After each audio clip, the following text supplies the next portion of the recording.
ತಮಿಳುನಾಡಿನಲ್ಲಿ ಟಿವಿಕೆ ಪಕ್ಷದ ಯುಗಾರಂಭ ಆರಂಭ ಆಗಿ ಆಲ್ಮೋಸ್ಟ್ 2 ದಿನ ಆಗ್ತಾ ಬಂತು. ಇನ್ನು ನಾಳೆ ಮುಖ್ಯಮಂತ್ರಿ ಹುದ್ದೆಗೆ ಏರ್ತಾ ಇದ್ದಾರೆ ವಿಜಯ್ ಜೋಸೆಫ್. ಒಬ್ಬ ಕ್ರಿಶ್ಚಿಯನ್ ವ್ಯಕ್ತಿ ಮುಖ್ಯಮಂತ್ರಿ ಹುದ್ದೆಗೆ ಏರ್ತಾ ಇರೋದು ತಮಿಳುನಾಡಿನಲ್ಲಿ ಇದೇ ಮೊದಲು. ಸೊ ಟಿವಿಕೆ ಜೊತೆಗೆ ಬರೋರು ಯಾರು, ಪ್ರಮಾಣ ವಚನದ ಸ್ವರೂಪ ಹೇಗಿರುತ್ತೆ, ಆ ಡೀಟೇಲ್ಸ್ ಅನ್ನ ಕೊಡ್ತಾ ಹೋಗ್ತೀವಿ.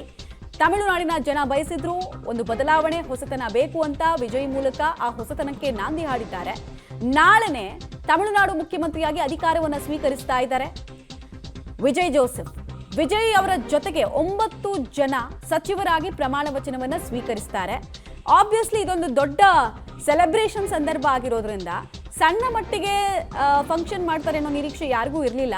ಯಾಕಂದ್ರೆ ಇದು ಫಿನಿಶ್ ಲೈನ್ ಅನ್ನ ನಾನು ದಾಟಿದ್ದೀನಿ ಅಂತ ಹೇಳೋ ಪ್ರಯತ್ನ, ಹೀಗಾಗಿ ಸ್ಟೇಡಿಯಂ ಅನ್ನ ಆಯ್ಕೆ ಮಾಡ್ಕೊಳ್ಬಹುದು ಅನ್ನೋ ನಿರೀಕ್ಷೆ ಇತ್ತು. ಅದೇ ರೀತಿ ಚೆನ್ನೈನ ನೆಹರು ಕ್ರೀಡಾಂಗಣದಲ್ಲಿ ಪ್ರಮಾಣ ವಚನ ಸ್ವೀಕರಿಸುವಂತಹ ಸಾಧ್ಯತೆ ಸದ್ಯಕ್ಕೆ ಕಂಡು ಬರ್ತಾ ಇದೆ. ಬಟ್ ಇನ್ನೂ ಒಂದು ಸಸ್ಪೆನ್ಸ್ ಇರೋದು, ಟಿವಿಕೆ ಜೊತೆಗೆ ಕಾಂಗ್ರೆಸ್ ಬಂದ್ರು, ಕಾಂಗ್ರೆಸ್ ಅವ್ರ ಜೊತೆಗೆ ಇನ್ನೂ ಯಾರ್ಯಾರು ಬರ್ತಾರೆ, ಅಥವಾ ಇವತ್ತೊಂದು ನಾಟಕೀಯ ಬೆಳವಣಿಗೆ ಆಗುತ್ತಾ ಅಂತ. ಯಾಕಂದ್ರೆ ವಿಪರೀತ ಡೆವಲಪ್ಮೆಂಟ್ಸು ಬೇರೆ ಬೇರೆ ಪಕ್ಷದಲ್ಲಿ ಆಗ್ತದೆ. ಟಿವಿಕೆ ಜೊತೆಗೆ ದೋಸ್ತಿ ಬೇಕು ಅಂತ ಹೇಳಿ ಪಕ್ಷವೇ ಒಡೆದು ಹೋಳಾಗುವ ಸ್ಥಿತಿಗತಿಗಳು ಬೇರೆ ಪಕ್ಷದಲ್ಲಿ ಇದೆ. ಅದು ಯಾವ ಪಕ್ಷ ಅನ್ನೋದನ್ನು ಹೇಳ್ತೀವಿ. ಅವ್ರು ಏನು ಬಯಸ್ತಾ ಇದ್ದಾರೆ, ಯಾಕೆ ನಾವು ಪಕ್ಷವನ್ನು ಮುರಿದು ಬರೋದಕ್ಕೂ ರೆಡಿ ಅಂತಿದ್ದಾರೆ, ಅಷ್ಟೊಂದು ಉತ್ಸಾಹ ಆತುರ ಯಾಕೆ? ಅಫ್ಕೋರ್ಸ್ ಅಧಿಕಾರದ ರುಚಿ ಬೇಕು ಅಂತ, ರುಚಿ ನೋಡಿ ತುಂಬ ಟೈಮ್ ಆಗಿದೆ ಅಂತ. ಅದು ಬಿಟ್ಟರೆ ಪವರ್ ಅನ್ನೋದಿದೆಯಲ್ಲ, ಅದ್ರ ಮುಂದೆ ಎಲ್ಲವೂ ಕೂಡ ನಗಣ್ಯ. ತಮಿಳುನಾಡಲ್ಲಿ ವಿಜಯ್ ಸರ್ಕಾರ್ಗೆ ಸಪೋರ್ಟ್ ಕೊಡೋದಕ್ಕೆ ಕಾಂಗ್ರೆಸ್ ಮುಂದಾಗಿದೆ. ಬಟ್ ಕಂಡೀಷನ್ ಸಪ್ಲೈ ಅಂತ, ನಾವು ಸಪೋರ್ಟ್ ಮಾಡ್ತೀವಿ, ಬಟ್ ನಮ್ದೊಂದಷ್ಟು ಡಿಮ್ಯಾಂಡ್ ಇದೆ, ಅದಕ್ಕೆ ನೀವು ಒಪ್ಕೊಳ್ಳಿ ಅಂತ. ಪ್ರಮುಖ ಬೇಡಿಕೆ ಕಾಂಗ್ರೆಸ್ದು ಅಂದರೆ 2 ಕ್ಯಾಬಿನೆಟ್ ದರ್ಜೆಯ ಮಂತ್ರಿ ಸ್ಥಾನಕ್ಕೆ ಕಾಂಗ್ರೆಸ್ ಬೇಡಿಕೆಯನ್ನು ಇಟ್ಟಿದೆ. 5 ಜನ ಗೆದ್ದಿರೋದ್ರಲ್ಲಿ 2 ನೀವು ಮಿನಿಸ್ಟರ್ ಮಾಡಿ ಅಂತ ಕೇಳಿದ್ದಾರೆ. ಅದಕ್ಕೆ ಬಹುತೇಕ ಒಪ್ಪಿರುವಂತಹ ಸಾಧ್ಯತೆ ಇದೆ.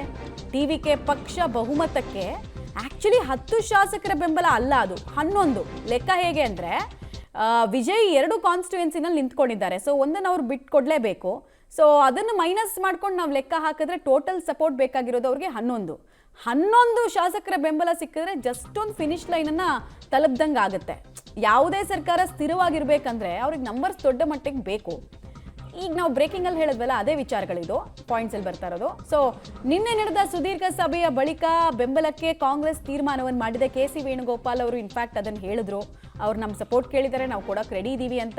ತಮಿಳುನಾಡಲ್ಲಿ ಕಾಂಗ್ರೆಸ್ನ ಅಲ್ಲಿನ PCC ಅಧ್ಯಕ್ಷರು ಇರ್ತಾರಲ್ಲ, ಅವರ ನೇತೃತ್ವದಲ್ಲಿ, ಅವ್ರ ಹೆಸರು ಸೆಲ್ವಾ ಪೆರುತಂಗೈ ಅಂತ, ಅವರ ನೇತೃತ್ವದಲ್ಲಿ ಒಂದು ಸಭೆ ಕೂಡ ಆಗುತ್ತೆ.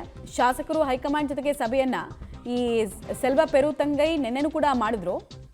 ಆಮೇಲೆ ಇನ್ನೊಂದು ಆಶ್ಚರ್ಯ ಅನ್ಸಿದ್ದು ನಮಗೆ, ಆ ಡೀಟೇಲ್ ಹೇಳ್ತೀವಿ. ಅದಕ್ಕಿಂತ ಮುಂಚೆ ಸಭೆಯ ಬಳಿಕ ಬೆಂಬಲ ಕೊಡೋದಕ್ಕೆ ಕಾಂಗ್ರೆಸ್ ನಾಯಕರಲ್ಲಿ ಸಹಮತ ವ್ಯಕ್ತವಾಗಿದೆ.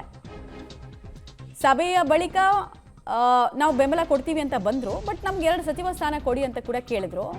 ಸಾಮಾನ್ಯವಾಗಿ ಈ ಥರದ್ದು ಯಾವುದೇ ಸಿಚುವೇಶನ್, ಎಕ್ಸ್ಟ್ರಾರ್ಡಿನರಿ ಸಿಚುವೇಶನ್ ಬಂದಾಗ, ಈ ಕಾಂಗ್ರೆಸ್ದು ಕಿಂಗ್ ಮೇಕರ್ ರೀತಿಯಲ್ಲಿದ್ದು ಅಥವಾ ಕಾಂಗ್ರೆಸ್ನ ಸಪೋರ್ಟ್ ತುಂಬ ಅಗತ್ಯ ಇದೆ ಅಂದಾಗ ಎಲ್ಲ ಡಿಸಿಷನ್ಸು ಯೂಶಲಿ ತಗೊಳ್ತಾ ಇದ್ದಿದ್ದು AICC. For the first time ಒಂದು ಪ್ರಾದೇಶಿಕ ಕಾಂಗ್ರೆಸ್ ಪಾರ್ಟಿಗೆ, ಅಂದರೆ ರಾಜ್ಯ ಮಟ್ಟದ ನಾಯಕರಿಗೆ ನೀವೇ ಡಿಸೈಡ್ ಮಾಡ್ಕೊಳ್ಳಿ ಅಂತ AICC ಬಿಟ್ಟಿರೋದು ಒಂದು ಎಕ್ಸ್ಟ್ರಾರ್ಡಿನರಿ ಸಿಚುವೇಶನ್ ಅನ್ನು ತೋರಿಸ್ತಾ ಇದೆ. ಆಮೇಲೆ ಏನಾದರೂ ಹೆಚ್ಚು ಕಡಿಮೆ ಆಯಿತು ಅಂತ ಅಂದರೆ ನಮ್ಮ ತಲೆಗೆ ಬರಬೇಡಿ ನೀವು, ನಮ್ಮನ್ನು ಕೇಳಕ್ಕೆ ಬರಬೇಡಿ ನೀವು ಅಂತ ಕೂಡ ಹೇಳ್ದಂಗಿದೆ.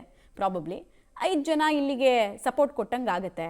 DMK ಇದನ್ನು ಹೇಗೆ ನೋಡ್ತಿದೆ ಅನ್ನೋದು ಕೂಡ ಇಂಪಾರ್ಟೆಂಟ್. ನಾವು ನಿನ್ನೆ ಕೂಡ ಹೇಳ್ತಾ ಇದ್ವಿ ನಿಮಗೆ, DMK ಜೊತೆ ಬ್ರೇಕಪ್ ಮಾಡ್ಕೊಳ್ಳೋದಕ್ಕೆ ಕಾಂಗ್ರೆಸ್ ಏನೋ ಮುಂದಾಗಿದೆ ಸರಿ, DMK ಈ ಬ್ರೇಕಪ್ ನೋವಿನಿಂದ ಆಚೆ ಬರಬೇಕಲ್ವಾ, ಅವ್ರು ಏನು ಮಾಡ್ತಾರೆ ಅನ್ನೋದು ಕೂಡ ಕುತೂಹಲ. ಡೀಟೇಲ್ಸ್ ಕೊಡ್ತಾರೆ, ನೇರ ಸಂಪರ್ಕದಲ್ಲಿ ಜಾಯ್ನ್ ಆಗ್ತಾ ಇದ್ದಾರೆ ಶಬೀರ್. ನಾಳೆ ವಿಜಯ್ ಪ್ರಮಾಣ ವಚನ ಸ್ವೀಕರಿಸ್ತಾರೆ ಅನ್ನೋದು ಗೊತ್ತಾಯಿತು. ಆ 9 ಜನ ಯಾರು? ಆಮೇಲೆ ಕಾಂಗ್ರೆಸ್ನ ಸಪೋರ್ಟ್ ಇದ್ರೆ ಮಾತ್ರ ಸಾಕಾಗೋದಿಲ್ಲ, ಉಳಿದಂತೆ ಎಡಪಕ್ಷಗಳಿರ್ಬೋದು ಅಥವಾ ಇನ್ನೊಂದು ದಲಿತ್ ಪಾರ್ಟಿ ಇದೆಯಲ್ಲ, 4 ಜನ ಶಾಸಕರಿಗೆ ಇದೆಯಲ್ಲ, ಅವ್ರದ್ದೆಲ್ಲ ಏನು ಕತೆ, ಏನೇನು ಮಾಹಿತಿ ಇದೆ?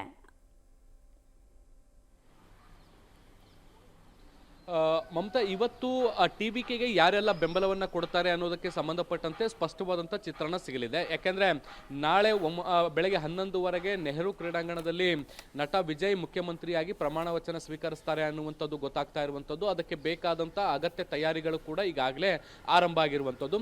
ಇವತ್ತು ರಾಜ್ಯಪಾಲರನ್ನು ಭೇಟಿಯಾಗಿ ವಿಜಯ್ ಸರ್ಕಾರ ರಚನೆಗೆ ಹಕ್ಕನ್ನು ಮಂಡಿಸಲಿದ್ದಾರೆ. ಈ ಸಂದರ್ಭದಲ್ಲಿ ತಮಗೆ ಯಾರೆಲ್ಲ ಬೆಂಬಲವನ್ನು ಕೊಟ್ಟಿದ್ದಾರೆ ಅನ್ನುವಂತಹ ಒಂದು ಪತ್ರವನ್ನು ಕೂಡ ಅವರು ರಾಜ್ಯಪಾಲರಿಗೆ ಕೊಡ್ತಾರೆ. ಸೊ ಅಲ್ಲಿ ತನಕ ಕೂಡ ಕ್ಯೂರಿಯಸ್ ಇರುವಂಥದ್ದು ಯಾರೆಲ್ಲ ನಟ ವಿಜಯ್ಗೆ ಬೆಂಬಲವನ್ನ ಕೊಡ್ತಾ ಇದ್ದಾರೆ ಅನ್ನುವಂಥದ್ದು. ಈಗ ಕಾಂಗ್ರೆಸ್ ಮಾತ್ರ ಬಹಿರಂಗವಾಗಿ ಹೇಳ್ಕೊಂಡಿದೆ, ನಾವು ಒಂದಷ್ಟು ಬೆಂಬಲವನ್ನ ಕೊಡ್ತಾ ಇದೀವಿ, ಒಂದಷ್ಟು ಷರತ್ತುಗಳ ಜೊತೆಗೆ. ಬಿಜೆಪಿ ನೇತೃತ್ವದ NDA ಅಲಯನ್ಸ್ ಜೊತೆಗೆ ಯಾವುದೇ ಕಾರಣಕ್ಕೂ ಕೂಡ ಗುರುತಿಸ್ಕೊಳ್ಬಾರ್ದು, ಮತ್ತೆ ನಮ್ಮ 5 ಪೈಕಿ ಶಾಸಕರ ಪೈಕಿ ಇಬ್ಬರಿಗೆ ಸಚಿವ ಸ್ಥಾನವನ್ನ ಕೊಡಬೇಕು ಅನ್ನುವಂಥ ಕಂಡೀಷನ್ ಅನ್ನ ಹಾಕಿ ಈಗ ಬೆಂಬಲವನ್ನ ಕೊಡುವಂತ ಕೆಲಸವನ್ನ ಮಾಡಿರುವಂಥದ್ದು. ಸೊ ಬಾಕಿ ಉಳಿದಂತಹ 6 ಸ್ಥಾನಗಳಿಗೆ ಯಾರೆಲ್ಲ ಬೆಂಬಲವನ್ನ ಕೊಡ್ತಾರೆ ಅನ್ನುವಂಥದ್ದು ಕಾದ್ ನೋಡಬೇಕು. ಸಹಜವಾಗಿ ಕಾಂಗ್ರೆಸ್ ಬೆಂಬಲ ಕೊಟ್ಟಿರುವಂತಹ ಹಿನ್ನೆಲೆಯಲ್ಲಿ ಇನ್ನೊಂದು ಲೋಕಲ್ ಪಾರ್ಟಿ KCB ಅಂತ ಅನ್ನುವಂಥದ್ದು ಒಂದು ಪಾರ್ಟಿ ಇದೆ, ಅದು ಕೂಡ ಬೆಂಬಲ ಕೊಡುವಂತ ಸಾಧ್ಯತೆಗಳಿದಾವೆ.